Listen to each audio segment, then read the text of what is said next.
Bonjour. Le volcan de la Soufrière de Saint-Vincent vient d'entrer en éruption sur l'île, heureusement en cours d'évacuation. C'est une éruption explosive avec un panache de cendres qui est monté à 10 km de hauteur.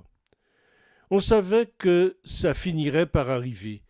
Le volcan de la Soufrière de Saint-Vincent, à ne pas confondre avec la Soufrière de la Guadeloupe ou la Soufrière de Montserrat, vient d'entrer en éruption dans le nord de l'île qui est située dans les Petites Antilles, faisant partie de l'État de Saint-Vincent et les Grenadines.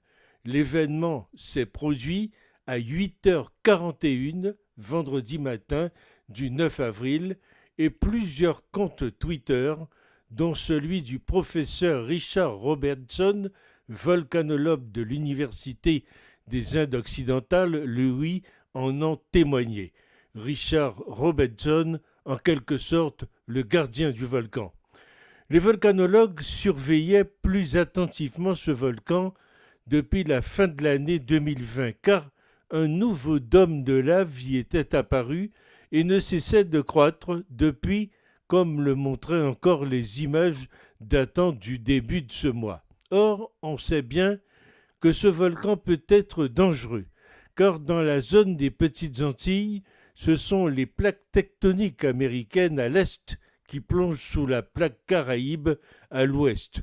Les processus magmatiques qui en résultent produisent en surface des volcans gris, comme on les appelle, car leurs éruptions sont souvent explosives avec des panaches de cendres qui peuvent monter à des kilomètres de hauteur, ici 10 kilomètres, et qui s'accompagnent parfois de nuées ardentes destructrices.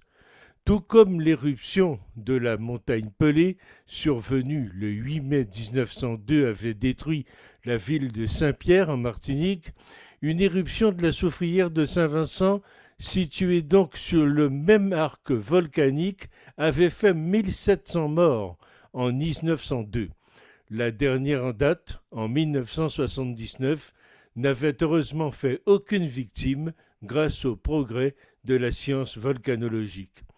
Heureusement, aujourd'hui aussi, les autorités ont pris les devants et le jeudi 8 avril, les autorités avaient déjà lancé la procédure d'évacuation des 16 000 personnes.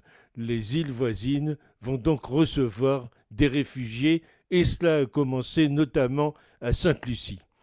Un des trésors à célébrer est la réponse des communautés antuelles et internationales à la situation désespérée.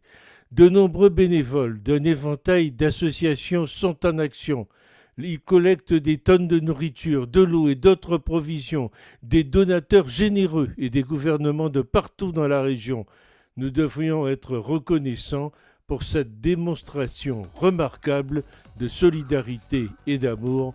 La solidarité est en route. Elle ne règle pas tout, mais est irremplaçable. C'est une aide vitale, car quand toute une population crie à l'aide, il faut y aller.